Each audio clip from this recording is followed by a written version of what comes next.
una entidad del organismo legislativo. Bienvenidos. Gracias por estar con nosotros. Bienvenidos a este espacio de diálogo foro parlamentario que se transmite en vivo a través del canal 57 de TV Claro Avanzado. Recuerde que también puede seguirnos a través de nuestras redes sociales y en nuestra página web www.congreso.gov.gt, en radio en línea y también en Facebook Live. Queremos hoy hablar y comentar acerca de un tema de sumo interesante, y es que recientemente el Congreso de la República, la Junta Directiva, señaló como sesiones especiales para conocer las reformas al sector justicia los días miércoles, una sesión específica para conocer. Sin embargo, a través de las remisiones hemos podido observar cómo hay posiciones a favor y en contra de estas reformas. Hoy tenemos con nosotros el honor de contar con la presencia del diputado Fernando Linares Beltranena del Partido Avanzada Nacional PAN, quien ha manifestado su desacuerdo con las reformas, y tenemos al diputado Álvaro Velázquez, independiente, quien representa al grupo de diputados que se encuentra a favor de las mismas. Hoy queremos y creemos que es importante que usted, que nos sigue a través de las redes sociales y a través del canal 57, pues conociendo los puntos de vista, se forme una opinión si son o no necesarias estas reformas. Y la mejor forma, pues, es estar informado. Así que, bienvenido, y en nombre de todos los que formamos e integramos la Dirección de Comunicación Social del Congreso, muchísimas gracias por estar con nosotros. Señores diputados, bienvenidos, gracias por estar acá. Gracias, Emi. Gracias, buenos días.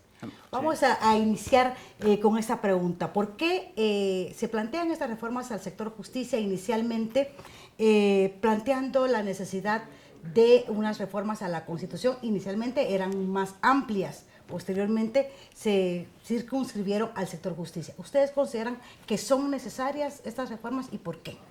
Le doy el honor aquí a mi colega. Muchas gracias, compañero Álvaro Velázquez.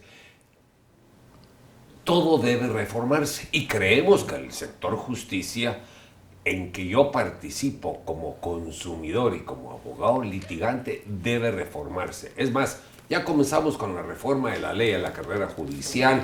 Yo presenté reformas a la ley de antejuicio. Creemos que debe hablarse también de la ley de postulaciones. También está la ley de emisión del pensamiento. Todos conforman el sector justicia y lo estamos haciendo. El punto es, hay necesidad de modificar la Constitución, que solo tiene 32 años. Creemos que en los artículos que vienen no es necesario modificar la Constitución, y además es perjudicial que se modifique, sobre todo en este artículo 209, que tanta controversia ha surgido, porque este artículo es el pivote. Esto es lo que permite que personas se vayan a incrustar en la Corte Suprema de Justicia, tener control de los nombramientos, tener control de los traslados, tener control de todo el presupuesto y qué se gasta. ¿Qué independencia van a tener los magistrados de la Corte Suprema de Justicia si los de la dirección administrativa y los de la dirección de la carrera judicial, que conforman el Consejo Supranacional de Justicia, les tienen machucadas la cola con los nombramientos y con el presupuesto? Además, estos miembros del Consejo no tienen término, son vitalicios. Es decir, que la gente que llega ahí se va a incrustar como si fueran reyes. Se vuelve una monarquía dentro del organismo judicial y se está creando un cuarto poder. Creemos que esto es totalmente perjudicial. Creemos que ya funcionó en Venezuela y es un fracaso, porque desde el organismo judicial cancelaron el Congreso de la República.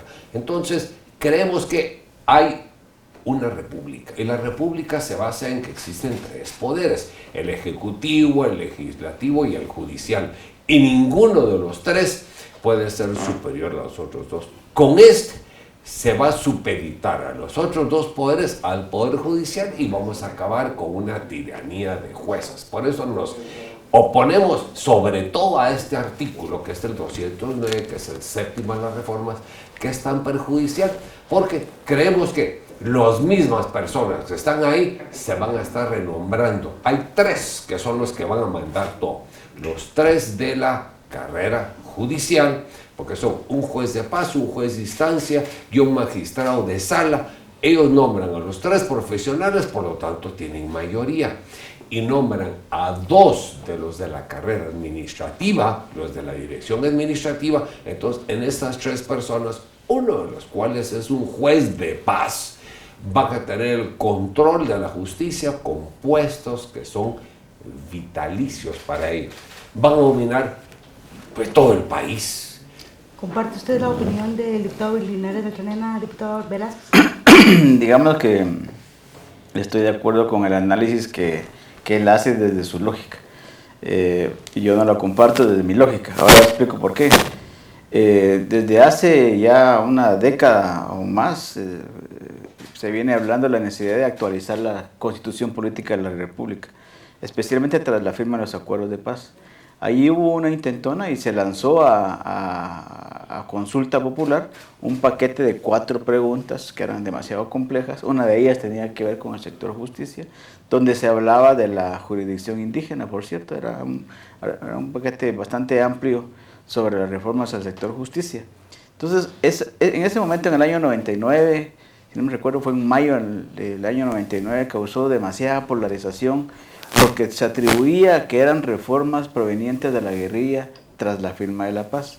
La extrema derecha hizo una campaña altísimamente costosa, tanto como la de ahora, solo que con la venia del gobierno de turno. En ese momento era el presidente Álvaro Arzú, que no movió ni un dedo a favor de las reformas, y eso que le había suscrito los acuerdos. Entonces se pierde esa consulta popular, y luego académicos y miembros de otros sectores de sociedad civil deciden que hay que hacer un paquete de reformas que actualice la Constitución Política de la República, pero con un tema neutral, que no causara polarización.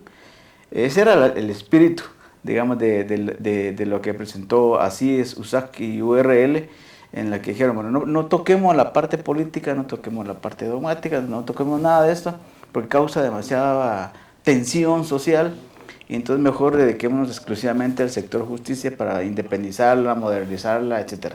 E hicieron y presentaron un paquete de reformas. De ese paquete de reformas nace lo que ya la Comisión Técnica ha presentado y que suscribieron 88 diputados. Pero, por ejemplo, cuando hablamos solo de reformas del sector justicia, hay opiniones que señalan que no es necesario reformar la Constitución tomando en cuenta que los cambios pueden hacerse a través de la modificación y reforma de leyes específicas. Sí, es la postura del diputado, sí, y de otros sectores. Digamos que en mi caso, o en nuestro caso, o otros casos, decenas de casos, sí creemos que hace falta modernizar el sector justicia a través de cambios más profundos en la Constitución, porque quedaron demasiado light, digamos, y eso inclusive en el tema del sector de pueblos indígenas había causado demasiada controversia. Entonces tenemos una postura que rechaza cualquier abordaje a la Constitución Política de la República, y un sector que sí piensa que hay que discutir el Estado a partir de la Constitución Política de la República, y en este caso en un sector específico que es el sector justicia. ¿Por qué razón se ha polarizado tanto la sociedad? Si usted inicialmente dijo no se pretenden que los cambios creen una polarización, un enfrentamiento, sin embargo hemos podido observar cómo el sí y el no ya desde este momento han empezado a crear controversia, pese a que aunque el Congreso apruebe las reformas, y esto es necesario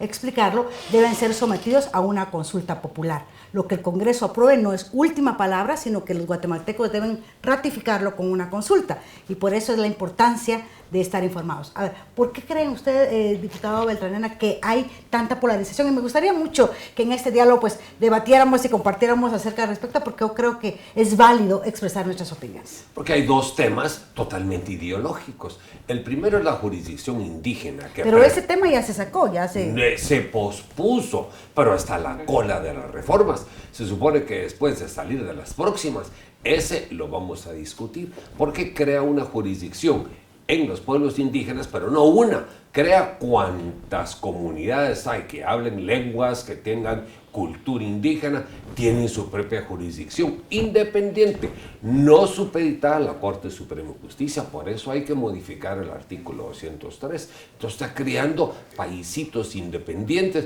que van a juzgarse de su propia manera. Eso es totalmente polarizante desde el punto de vista ideológico, porque hay un divisionismo del Estado. Los indígenas tienen su propia ley y los no indígenas y laílos tienen otra. Además se vuelve racista. Porque tenemos que comenzar a ver, ¿qué mezcla tiene usted para ver si lo vamos a juzgar aquí o lo vamos a juzgar allá? Eso es ideológico. Pero mire, hay otro tema que yo quisiera agregar también, que es el ideológico, que es el 219, que es el articulito que dice que todos los militares tienen que ser juzgados por tribunales militares. Ahora lo cambian y dice que los militares tienen que ser juzgados en tribunales civiles. Y solo delitos propios del ejército se van a conocer en jurisdicción militar. Pero eso ya se había modificado. No se ha modificado, está en la Constitución. Lo que pasa es que se ha violado. Y de ahí que hay más de 70 militares presos por el conflicto armado y solo un guerrillero. Entonces, denota el sesgo y la parcialidad que ha habido en el sector justicia. Peor va a ser cuando siguen enquistar más personas de esa tendencia ideológica en el sistema. Pero hay otro argumento de fondo por lo cual creo que estas reformas no deben pasar en el Congreso, y es un económico. Nos ahorramos 300 millones de quetzales que bien sabemos que se pueden utilizar en Guatemala en una serie de lugares que es salud, educación, carreteras y seguridad, mucho más importantes a que se vaya a perder esto a una consulta popular. Diputado Velázquez. Bueno, es necesario, una república se compone desde la época de las revoluciones liberales hace 3 siglos, de por lo menos 3 poderes: el judicial, judicial, legislativo y el ejecutivo. Pero los estados modernos han creado otros poderes. Por ejemplo, en Taiwán hay un 4.º poder, que es el poder ciudadano. En México hay otro 4.º poder también. Se han creado senados en otros países que también constituyen poderes supranacionales o supraestatales más bien.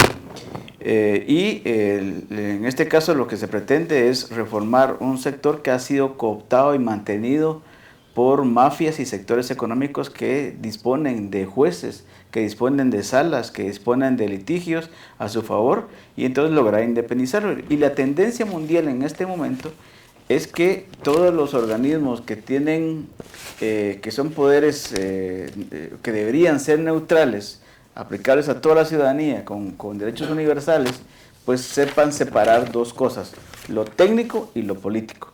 Y entonces, digamos, con el Tribunal Supremo Electoral se está hablando, por ejemplo, de que los magistrados se dediquen exclusivamente a la parte operativa de lo electoral y otra parte a la parte administrativa. Este es el caso donde los magistrados harían jurisdicción y otra parte se dedicaría a la gerencia, digamos, administrativa del organismo judicial.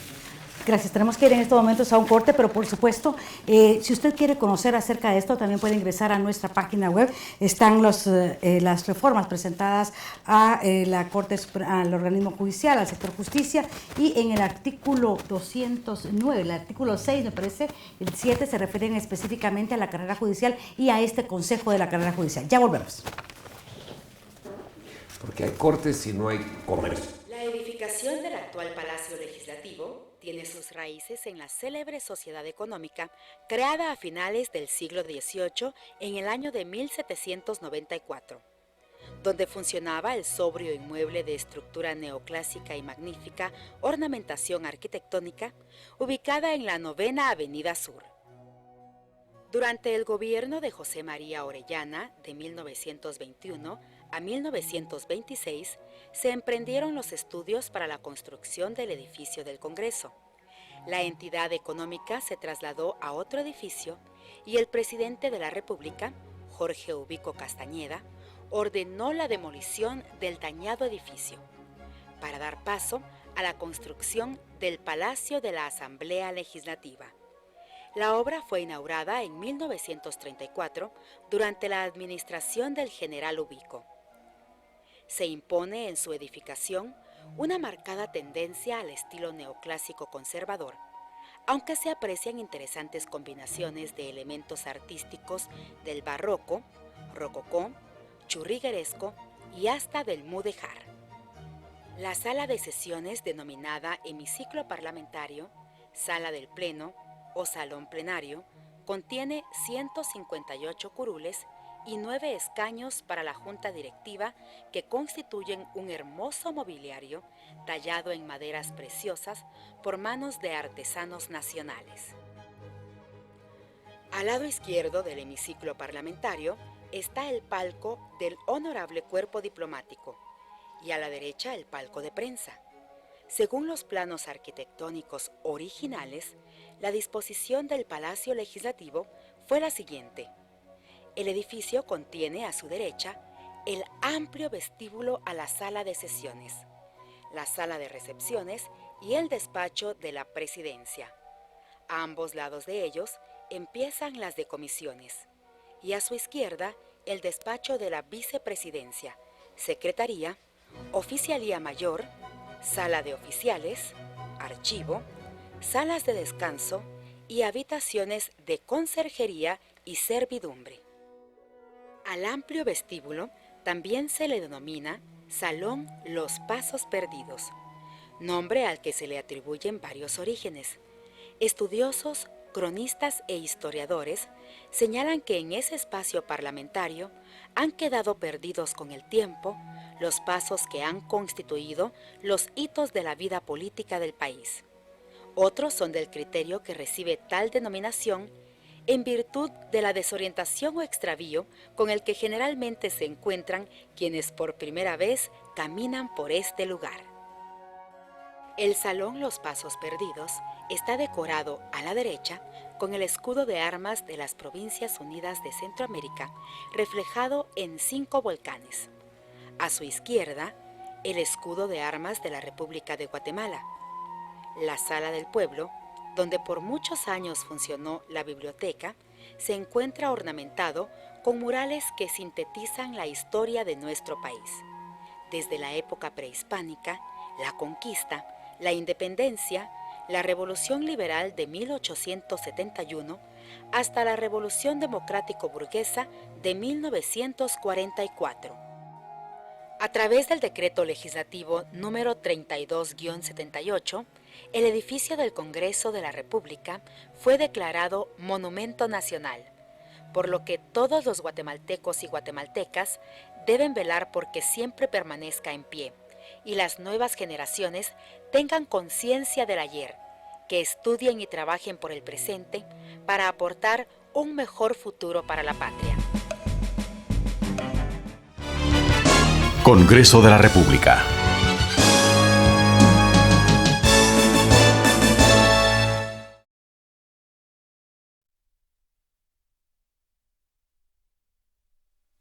Gracias. De vuelta, este es Foro Parlamentario, una producción del canal del Congreso de la República que llega a ustedes a través del canal 57 de TV Claro Avanzado y por supuesto en nuestras redes sociales. De inmediato retomamos el tema y es que aparte hay algunos artículos que realmente han creado controversia. Ya mencionamos lo referente a la jurisprudencia o lo que se ha denominado como el derecho indígena, que se ha pospuesto hasta el final de la aprobación de las reformas. Tenemos otro que es específicamente el artículo 7, que reforma el artículo 209 del Consejo de la Administración Judicial. En este punto, en este artículo, es donde se ha generado quizá la mayor controversia porque consideran que podría estarse creando un poder supremo mucho más allá de lo que se había contemplado. ¿Ustedes qué piensan? Por favor, coméntenos para saber cuál es. Yo como lo veo es que no es un problema de contenidos de la reforma constitucional al sector justicia. Como lo veo es una sociología de cómo está configurado el país. En el tema de la jurisdicción indígena lo que resaltó es la tradicional sociología racista, donde una oligarquía criolla ha dominado el país y le teme a la mayoría de la población, que son pueblos indígenas. Y entonces sacaron estos tipos de argumentos, algunos con gente como mi compañero Fernando podrá tener, digamos, convicciones firmes sobre eso, pero la mayoría son puro racismo puro y duro. A mí recientemente en un tuit insultándome porque protesté contra los camisas blancas, me llamaron indígena, resentido, HDP, entonces, o maya resentido, algo así fue lo que me dijeron. La cosa es que hay un racismo muy profundo en Guatemala, y eso es una explicación, digamos, de por qué este primer artículo causó controversia. Todo el resto de las reformas van a tener distintas objeciones de los mismos sectores porque el problema para ellos es tanto el contenido como tal, como el origen. El origen a ellos lo atribuyen a la CICIG. Y entonces vemos en el Congreso los diputados y las bancadas pro-CICIG y anti-CICIG. Y los anti-CICIG, en su mayoría, con honrosas excepciones de mi compañero Esquipi Linares, la mayoría le teme a la CICIG porque sí tienen en la cola machucada con cosas. ¿Es realmente en una oposición a la CICIG, a la Comisión Internacional contra la Impunidad en Guatemala, o realmente usted fue constituyente, considera que son improcedentes? Porque realmente el espíritu que se había mencionado de crear el Consejo de la Carrera Judicial era separar las administraciones de la aplicación de la justicia y de las administrativas. ¿Realmente es esto o es una oposición a la CICIG, sistemática a la CICIG? No tiene nada que ver con la CICIG. Mire, celebramos lo que ha hecho la CICIG en el combate a la corrupción. Estamos de acuerdo con lo que hizo Iván Velázquez. Mire, él fue el Elliot Ness Chapín e hizo una gran labor en contra de la corrupción, pero ahora se desvió.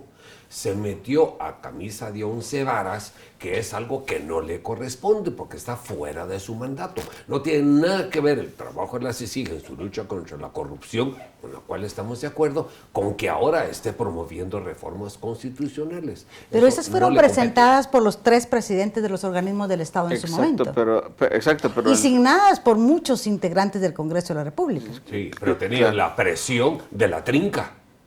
La trinca, que es Todd Robinson, que ahorita no sabemos hasta qué punto sigue como parte de la trinca, Telma Aldana y el tal Iván Velázquez.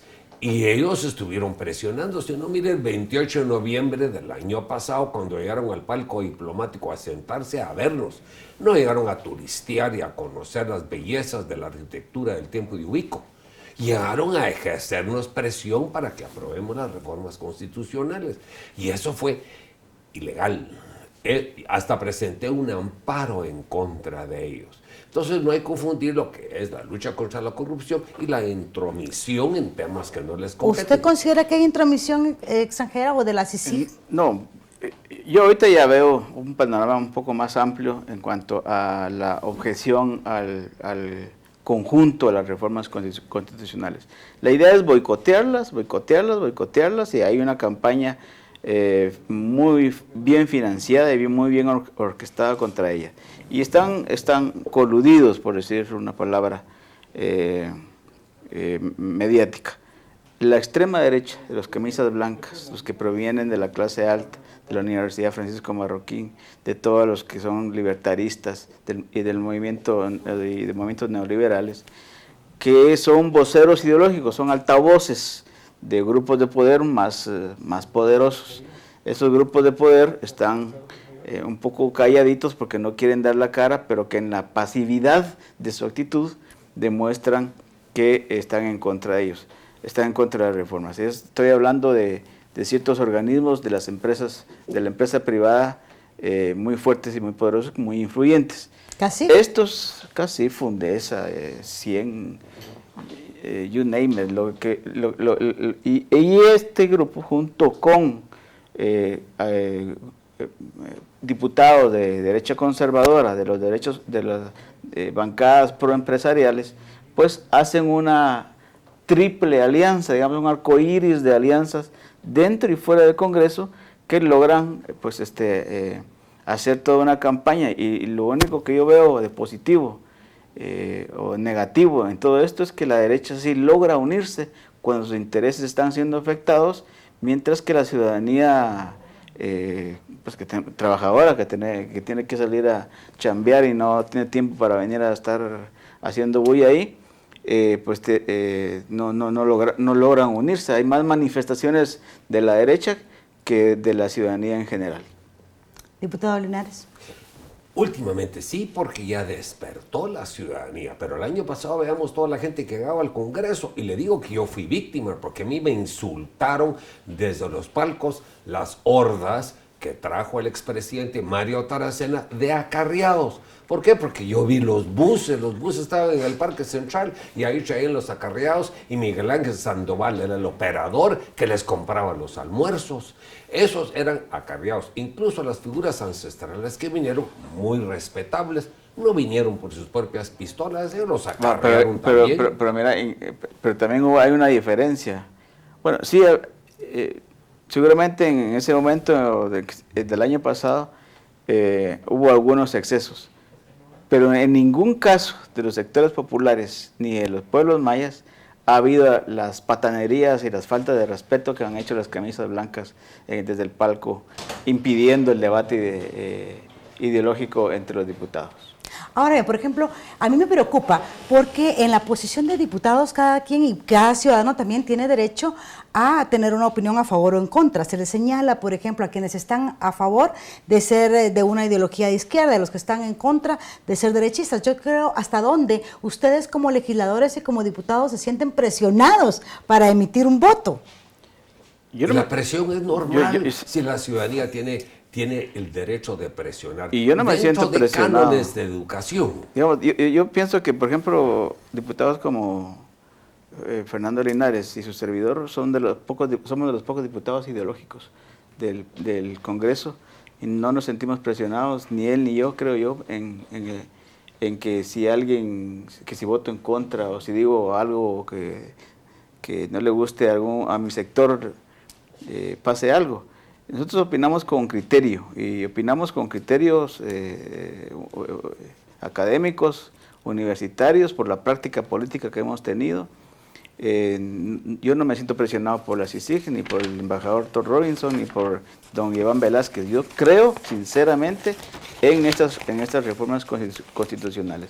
Y de todos modos, no va a haber ningún ahorro, como dice Fernando, porque ya con los artículos que se han aprobado, de todos modos tenemos que ir a consulta popular. Si con uno solo que se aprobara, habría por ejemplo, volvamos al espíritu de este artículo 7 que reforma el artículo 209 referente al Consejo de Administración Judicial, Consejo de Administración Judicial. Se señalaba que su espíritu era realmente separar las funciones administrativas de la aplicación de justicia. Pero justamente para quitarle el argumento a la derecha y a la extrema derecha de que va a ser un ente supranacional igual que lo de Venezuela y por eso sacan a Venezuela a colación como que fuera la misma cosa, mezclando el cebo con la manteca. Entonces justamente para evitar eso se convocó el lunes pasado a una reunión en un hotel para volver a afinar esa enmienda, y esa enmienda queda todavía mucho más claro que se trata de una instancia de orden gerencial. Pero, por ejemplo, aquí dice, hablemos un poquito de cómo se aclara esta parte de gerencial, que por cierto, después vamos a entrar a otros detalles de esta reunión, de este enfoque, pero encerrona. Así dicen, pero bueno, yo creo que también es válido debatir, y los guatemaltecos debemos acostumbrarnos a que buscar consensos y debatir es válido en el Congreso de la República. Esa es su función. Sí, pero recordemos el 28 de noviembre. Estaba el expresidente Taracena como director de orquesta alentando a las barras a que me interrumpieran. A mí me interrumpían, me trataron de quitar la palabra, me quitaron la palabra, me la devolvieron. Eso fue totalmente ofensivo. Aquí, claro que hay ruido de la barra. Y la barra, como en todos los lugares del mundo, hay que pedir que se modere. Ahora hablemos, por ejemplo, de estas enmiendas que se piensan incluir. Cuando hablamos de que sea eminentemente gerencial, ¿a qué nos referimos? Expliquemos, por favor, un poco para que podamos entender mejor. Sí, es que lo que se ha venido difundiendo es que va a estar por encima del Consejo. Que va a poder nombrar jueces, quitar jueces, magistrados, etc. Luego se le rebajó en una segunda enmienda en la que yo participé. En esta última no participé, aunque tuve invitación de parte del presidente Chinchilla, no podía llegar por preparar la interpelación, pero entiendo cómo que quedó todavía más claro de que se trata de un ente subordinado a la magistratura, y entonces no debería haber ya excusa para que los anti-CICIG y los anticonstitucionalistas antirreformas o antirreformistas, voten a favor. Diputado. Miren, aquí los reformistas lo que quieren es quitarle el poder a la Corte Suprema. Y en efecto, si hay un Consejo Supranacional de Justicia que va a manejar nombramientos, traslados y la chequera, le quitan el poder. Pero eso no es solamente en el caso del organismo judicial, eso funcionaría con el Ejecutivo, con el organismo legislativo, con una empresa, una asociación, un club deportivo. Esta una enmienda iglesia. para usted, según usted, no le satisface, sigue siendo perjudicial para la reforma. Quite el poder de nombramientos, traslados y el uso del dinero a la Corte Suprema y pasa a otra organización que va a dominar a la Corte Suprema. Pero esta modificación que se le hizo en esta reunión que se tuvo en el hotel, ¿no cree usted que...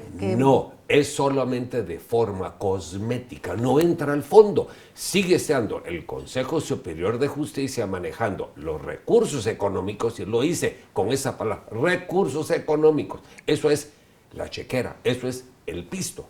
Y dice, nombramientos de personal, traslados de jueces, evaluación de jueces. Entonces, la pobre Corte Suprema solo queda para dictar sentencias y casaciones. Es que esa es Pero la idea. estos van a tener el poder, van a influir sobre estos. Y estos son vitalicios. No hay fin de su periodo. Pero aquí dice, el periodo de funciones de quienes integran el Consejo de Administración Judicial es de 6 años, pudiendo ser reelectos una sola vez. Exactamente. Entonces no son vitalicios. Ha habido ¿Electos por quién? ¿Ya vio quién los elige? Electos en el Congreso por sorteo. Eso no es una elección. Pero Imagínense que eligiéramos al presidente de la República. es lo más por democrático, sorteo. el sorteo es lo más democrático. Aristóteles defendía el sorteo como de las cosas más democráticas que podía haberse, aparte del voto. Pero no van a ser directo. vitalicios entonces. No, no son Aclarar. vitalicios. ¿Qué tal que todos escojamos a nuestras parejas por sorteo? ¿Qué tal que La en lugar de que haya centros comerciales no podamos ir a comprar lo que queremos, sino que todo sea por sorteo? Yo me quedo en mi casa y de acuerdo con la tómbola me mandan lo que sale ahora, en la tómbola. actualmente, con las comisiones de postulación, cuando retrocedamos un convierten poco, en se había hablado de negociaciones. que el propósito de crear las comisiones de postulación integradas por el sector académico, integradas por el Congreso y etcétera, etcétera, era precisamente para evitar que hubieran favoritismos y que fuera una elección Porque mucho más transparente. Sin en embargo, la ahora práctica, lo que critican esto. en la práctica ocurría que juntabas al montón de expedientes, calificabas y ponías, digamos, a X persona, Álvaro Velázquez, como el más calificado.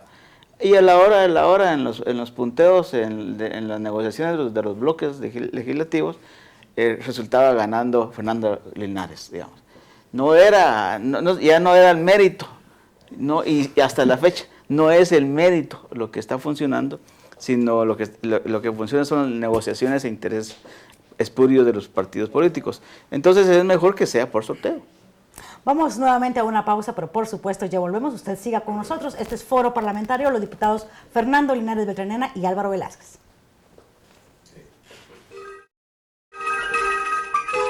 La Biblioteca del Congreso de la República.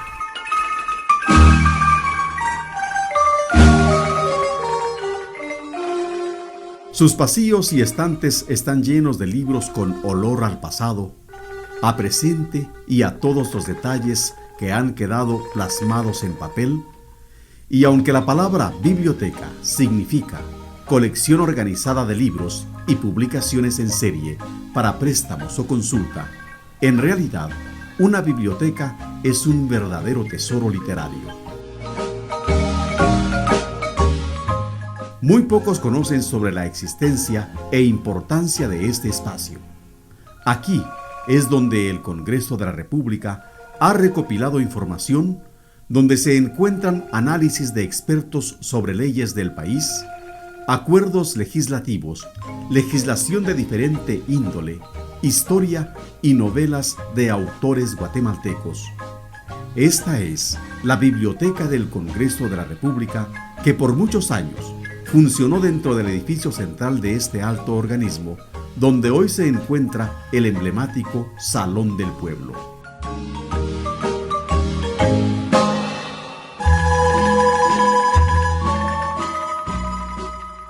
Cuando el licenciado Julio Estrada de la Hoz fue presidente del Congreso en 1952. Ordenó plasmar un mural con la historia del pueblo guatemalteco con el fin de que adornaran las paredes del espacio que albergaba a la Biblioteca del Congreso, la cual lleva el nombre del connotado escritor, periodista y diplomático guatemalteco del siglo XIX, Enrique Gómez Carrillo. Actualmente, este salón es conocido como el Salón del Pueblo, donde hoy por hoy se llevan a cabo importantes reuniones de los legisladores, aunque en su entrada aún se puede observar la plaqueta que identificaba a la biblioteca. La Biblioteca Enrique Gómez Carrillo del Congreso de la República de Guatemala fue trasladada en 1992 por el entonces presidente Edmund Mulet al edificio Casa de la Cultura, donde estuvo aproximadamente 20 años. En la actualidad, se encuentra ubicada en el tercer nivel de un edificio en la Séptima Avenida 9-36 de la Zona 1, a donde acuden estudiantes y profesionales y personas en general para consultar datos precisos sobre la aprobación de alguna ley, que muchas veces solo aquí se pueden encontrar. Esta es nuestra biblioteca.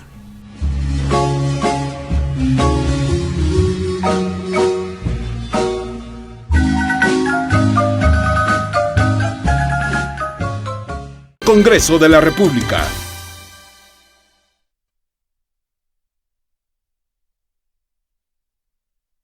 Gracias por continuar con nosotros. Nuestro tema de hoy, reformas constitucionales, sí o no. Nuestros invitados, el diputado Fernando Linares Beltranena, ex constituyente también del Partido Avanzada Nacional PAN, el diputado Álvaro Velázquez, diputado independiente. Bueno, y estábamos hablando de que pues hay algunos artículos que han generado mucha más controversia que otros, pero veamos, por ejemplo, este del Consejo de la Carrera Judicial. Hablábamos de que también suprime este consejo el papel que juegan actualmente las comisiones de postulación que han sido criticadas hasta el momento. No solo eso, sino que suprime la Corte Suprema de Justicia. Suprime Ponen a la Corte Suprema solo para dictar sentencias, pero le manejan el piso y los nombramientos. Pero entonces, ¿quién va a elegir a los magistrados y jueces? ¿Ya no va a ser la comisión de postulación? No, va a ser el Congreso de la República de una nómina muy limitada que nos mandan. Pasan un filtro y luego pasa un sorteo. Y el sorteo. Ya no van a haber comisiones de postulación. No, sí, porque digamos, lo que ha demostrado la práctica es que las comisiones de postulación se pervirtieron y se convirtieron en millonadas, en compraventa de votos y compraventa de puestos.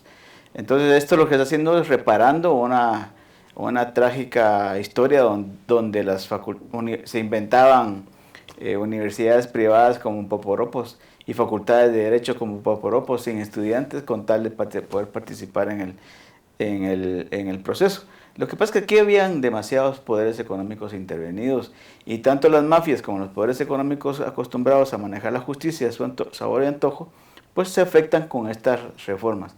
Y yo participé en un foro en la Escuela de Gobierno que ustedes saben es de carácter proempresarial, y ahí los panelistas lo que me demostraron fue que la derecha en su conjunto, con estas alianzas que yo he mencionado, están en contra de todas y cada una de las reformas. O sea, es una objeción ideológica, es una objeción in toto, política, por su origen, por su contenido y por sus supuestos intencionalidades, y que la intencionalidad sería convertir a Guatemala en Venezuela y que los comunistas tomemos el poder. Y digo, me incluyo porque me dicen comunista, pero no soy comunista. Bueno, ¿qué garantía hay? ¿Qué garantía hay? Usted considera, diputado Beltranena también, que al crearse este consejo, tal como se ha planteado, bueno, ya manifestó de su oposición, pero considera que este podría ser más transparente que las comisiones de postulación y que no se incurriría siempre en esa susceptibilidad de la que ahora se ha mencionado de que se han convertido en compra de votos? Al contrario, creo que va a ser peor, van a ser menos personas, más fácil cooptarlas. Además, esto es un experimento. Bueno, es un experimento que ya ha funcionado en otros países como Venezuela, pero esto no es como quien dice, Perú, mire, esto es un éxito, Colombia. esto va a ser una maravilla. Pero en Venezuela funcionó, ¿y funcionó para qué? Para sacar a los del Congreso. Es empoderar al organismo Pero es que además, judicial ahí sí creo que hay una consejo. confusión. Aclaremos entonces. Hay para una que confusión. podamos- Yo no soy pro-madurista, yo lo considero democraticida a Maduro, pero yo sí creo que hay una desinformación sobre lo que es el tribunal, el Supremo Tribunal de allá de Justicia de Venezuela, con lo que sería el Consejo de Administración de Justicia en Guatemala. Mezclar ambas cosas y darles el mismo nivel y estandarizar, hacerlos comparativamente similares es equivocado, es malintencionado. Bueno.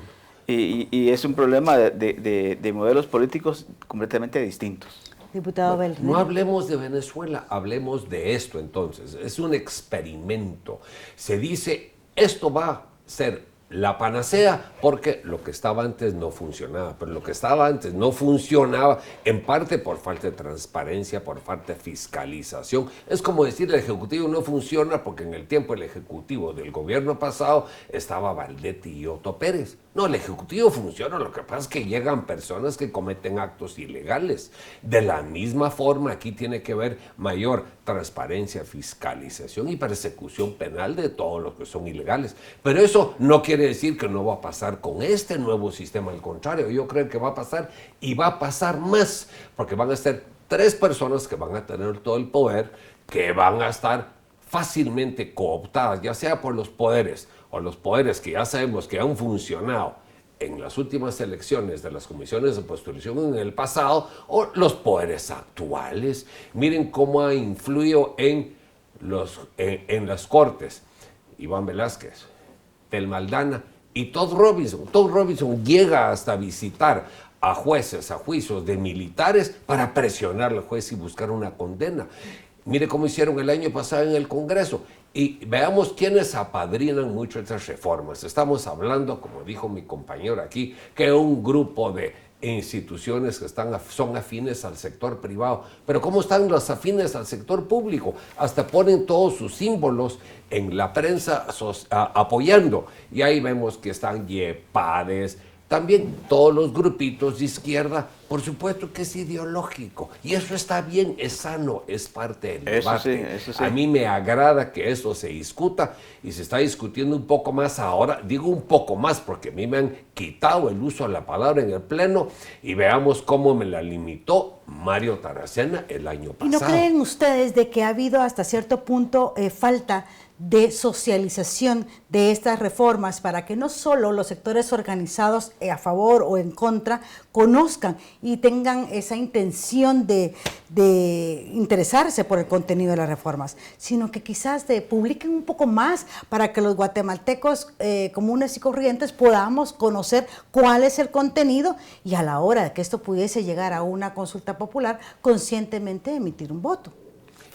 Es muy difícil. Sí, es muy difícil. Es muy difícil porque el Consejo Superior de Justicia, el Consejo Administrativo de Justicia, está integrado por 2 direcciones, una de 7 miembros, otra de 3 miembros.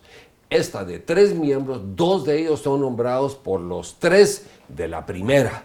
Entonces es complejo, mucho más complejo que el sistema actual, pero dentro de esa complejidad yo estoy seguro que se van a intervenir, se van a cooptar, se van a ser adueñados estos 3 por los poderes fácticos y va a ser mucho más fácil porque son 3 que manejan todo y manejan a la Corte Suprema de Justicia. Van a crear un poder cuarto que maneja las sentencias de la Corte Suprema. No, yo te entendí la pregunta por otro lado, de que por qué no publicitar más las sí, reformas? De modo tal que la gente pues sepa diferenciar si el diputado Fernández está diciendo la verdad o lo estoy diciendo yo o ambos tienen un poco de verdad. Claro, entonces, mira, yo participé mucho en la promoción de las reformas del 99 a favor del sí.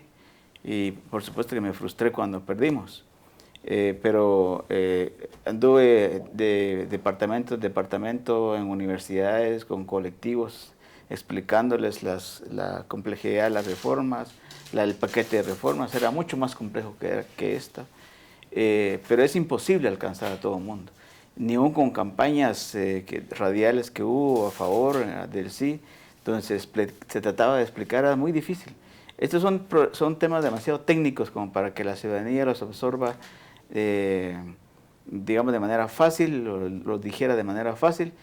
En primer lugar, un problema educativo que tenemos en el país de déficit educacional. Pero ¿cómo pretendemos y que en segundo lugar, porque la gente está más sin conocer? Y en segundo lugar, porque la gente está más interesada en comer que estar oyendo esto. Bueno, yo creo que hay problemas graves que afectan a la sociedad guatemalteca, pero creo que debemos ir arreglando todo poco a poco, ¿no? Ojalá usted pudiera todo arreglar en un momento, pero yo creo que si realmente yo estoy haciendo un llamado para que estas reformas puedan ser ratificadas o no por la población guatemalteca, es mi obligación darlas a conocer y divulgarlas. Yo por lo menos... ¿Cómo voy a pretender yo que alguien vaya a votar así? Interactúo en las redes sociales, en mis redes sociales constantemente, y estoy constantemente en debate, y estamos constantemente en debate con derechas e izquierdas. O sea, hago mi labor, y cuando ya sea la campaña por la consulta popular, también iré al campo a tratar de hacer que voten por el sí. Diputado, decía el diputado Álvaro Velázquez que la derecha o quienes se oponen a estas reformas es una oposición total. ¿Realmente es así o hay artículos específicos en los cuales no están de acuerdo? Hay grados, nada es absoluto. Hay unos que causan mucho más roncha que otros. ¿Cuáles?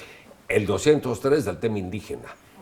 Este que estamos platicando ahorita en su programa, que tiene una gran ventaja porque nos permite explicarlo, y el tercero va a ser el de los militares, el que quieren evidenciar que no se ha juzgado a militares en juzgados militares, como dice la Constitución, se lo quieren voltear ahora para que sean civiles, y crea una inequidad en la justicia.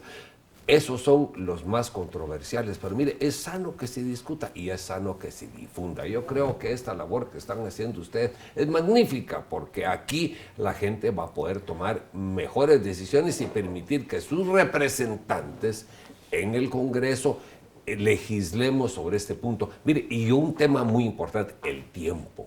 Si es la Constitución, que nos tomó 2 años hacer en el 84 y en el 85, ¿cuál es la prisa de estas reformas? Y le voy a decir cuál es la prisa. La prisa es hacerlo rápido antes que despierte la ciudadanía y se den cuenta que no conviene. Existe una asociación de constituyentes, de quienes participaron en la elaboración de la Constitución de 1985. ¿Por qué no se han pronunciado al respecto? Ya se pronunciaron. sí. Pero ellos se Y están pronunciaron en contra. en contra sí. de toda una reforma. En su Sí, momento sí, estaban sí. en contra de una reforma total, pero al sector justicia habían manifestado No. Están en contra. Ese es uno de los grupos Con más documento. reaccionarios que he conocido yo en mi vida. Bueno, por ejemplo, también, perdone usted quizá la ignorancia, pero tengo una duda. Hace tiempo, cuando se cubrió y se publicitó mucho el hecho de la eliminación de los tribunales militares, el fuero militar que se conocía, se eliminó. Los especiales, tribunales Sí, especiales. ajá, tiempo de exacto. Ríos Montt. Y se pasaron, no estoy hablando de del fuero especial, sino que los tribunales militares que conocían casos de militares y se trasladaron estos a la jurisdicción de la Corte Suprema de Justicia, Sí. de los tribunales civiles. Sí. Entonces, ¿por qué ahora usted considera que hay alguna, incompetencia? Exacto. Bueno, porque la Constitución es clara y lo hicimos para que todos los juicios de los militares sean conocidos como militares en juzgados militares. Pero Mire, ya es no así se en estaban muchos conociendo, países del pero mundo. ya no se estaban conociendo. Actualmente no, porque la Corte Constitucional ha dicho que eso es inconstitucional cuando la Constitución es clarísima, pero ahí es ideológico. Y a las pruebas me remito, porque hay más de 70 militares, entre oficiales, especialistas y soldados en la cárcel, y solo un guerrillero. Estamos hablando de lo que es conflicto Pero aquí lo que estamos armado. hablando, es de casos de lesa humanidad que no prescriben y que deben ser juzgados por tribunales civiles. Lo que queda a administración militar son temas de orden militar, por ejemplo, que se pierdan algunas balas en una bodega o algunos fusiles, qué sé yo, ese tipo de cosas sí deben ser administradas por tribunales de orden militar. Y también en tiempos de guerra. En tiempos de guerra sí el fuero militar es obligatorio, pero en una democracia y un Estado de Derecho que está en paz, deben ser los tribunales civiles quienes conozcan casos de especiales. Yo estoy hablando de lo que es el conflicto armado. Los delitos por los cuales se están persiguiendo a militares de conflicto armado no existían en ese tiempo. La Ley de Reconciliación Nacional hizo una amnistía entre las dos partes del conflicto, entre la guerrilla y el ejército, lo aceptaron. Y no estaban en el Código Penal una serie de delitos como tortura, como desaparición forzosa y los otros de lesa humanidad, pero los están aplicando retroactivamente.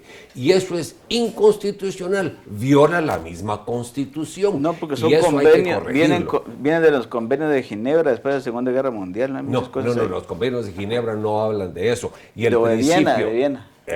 El principio de la irretroactividad es un derecho humano universal y no se ha aplicado. Tenemos que ir nuevamente a un corte, pero por supuesto ya volvemos. Yo ya me tengo que ir.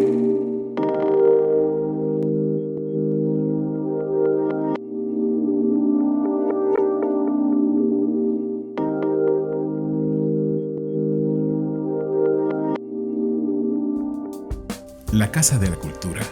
Su construcción inicia aproximadamente en el año de 1895.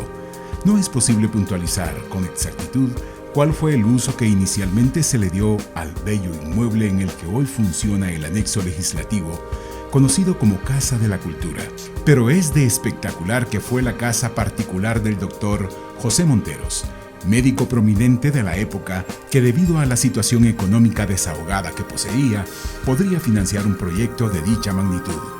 Se puede observar que el diseño fue concebido de forma tal que por su estratégica ubicación, este podría contar con locales comerciales. En el interior, las áreas de circulación están definidas por los corredores que giran alrededor de los patios, el central y el secundario. Con esto se logra un normal acceso a los distintos ambientes. Históricamente, desde su concepción, el edificio ha sido albergue de residencias particulares, oficinas privadas e instituciones públicas. En 1985, por acuerdo gubernativo número 335-85, el Departamento de Bienes del Estado entregó el edificio al Instituto de Antropología e Historia para su restauración y para que sirviera como sede del Museo Nacional de Artes. Después de varios acontecimientos, el histórico edificio es cedido al organismo legislativo para que funcionara en él la Casa de la Cultura. Es así como finalmente se convierte en parte del complejo de inmuebles que albergan oficinas de este alto organismo de Estado. En el patio principal de este edificio se puede observar la obra del escultor Walter Peter Brenner, la cual resalta a la vista de todos. Descansa en una base de mármol jaspeado, en forma de columna torneada, símbolo de la evolución del paso existencial del hombre. Remata en el volumen abierto cuyas hojas parecen ser arrancadas por el viento. Ella es Sofía, diosa de la mitología griega que representa la sabiduría. Su desnudez perfecta alude a la belleza eterna del conocimiento, la razón y el intelecto. Esta obra fue concluida y colocada en 1996. Esta es la historia del emblemático edificio al que todos llaman la Casa de la Cultura.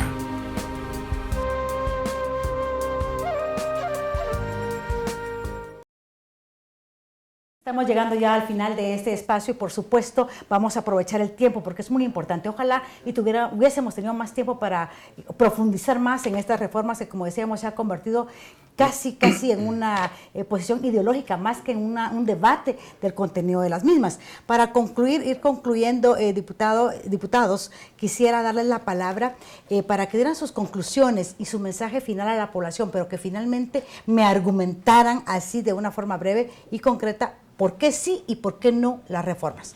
Diputado Fernando Linares. Lo más importante para mí es el artículo 209 que se modifica por el 7º. Ese es el pivote, lo central, porque eso es lo que, a nuestro parecer, destruye el principio de la República. Está permitiendo que haya un Consejo Supranacional de Justicia que va a mandar a la Corte Suprema y que va a ser igual de cooptable, es más fácil de cooptarlo que en el pasado. Permite jueces vitalicios y luego está permitiendo, aunque no hemos discutido ese punto, lo que es el tema de la justicia indígena. La jurisdicción indígena es un divisionismo nacional, creando varias repúblicas y además va a querer que todos los casos de los militares sean conocidos en tribunales militares. El tema es ideológico y vemos cómo se ha mantenido este conflicto a lo largo de los últimos 32 años que tenemos la Constitución, y hay artículos de la Constitución que se han incumplido. Creemos que esos artículos de la reforma constitucional deben improbarse y con eso logramos ahorrarnos 300 millones de quetzales que bien los podemos gastar en temas mucho más importantes que en una consulta popular que al final va a fracasar porque no se van a implementar estas reformas. Diputado. Bueno, yo lo que pienso es que, digamos, la polarización ideológica en la que hemos caído tiene que ver con, porque se afectan intereses de clase, intereses económicos, intereses ideológicos tradicionales del statu quo, y eso pues hace que haya una confrontación. Pero en la práctica lo que ocurre es que el Estado guatemalteco debe modernizarse, debe dar saltos de calidad para impedir o para evitar que grupos de poder, grupos mafiosos y todo esto, toda esta lacra que hemos visto los últimos años siga gobernando. La tendencia es que la República tiene, digamos, la frase sería, está en latín, pero la voy a aplicar en Guatemala: una democracia reformada siempre reformándose está. Y ya el organismo judicial, el organismo legislativo ha logrado reformar su propia ley, y también tiene que hacerlo el sector justicia, y también tiene que haber una reforma al organismo ejecutivo a través de la ley del organismo ejecutivo. Y también eso podría pasar más adelante con una Asamblea Nacional Constituyente en otros temas sobre el sistema político.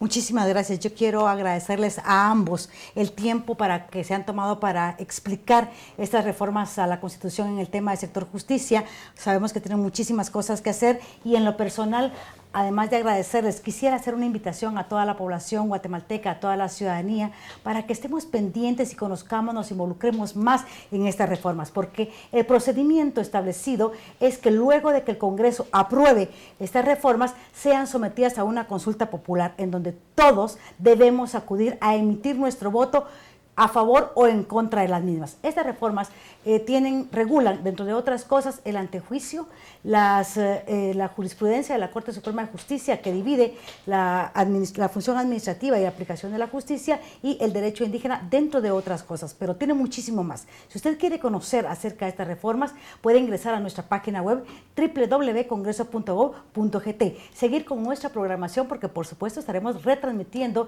este interesante programa en diferentes horarios a través del canal 57 de TV Claro Avanzado, en nuestras redes sociales, en Twitter y en Facebook. Posteriormente también usted podrá participar con sus preguntas acá en este foro parlamentario en vivo. Así que en nombre de todos los que formamos la Dirección de Comunicación Social del Congreso, muchísimas gracias, y por supuesto este es un espacio para que usted conozca y se informe, para que todos podamos construir el país, la Guatemala que queremos y merecemos.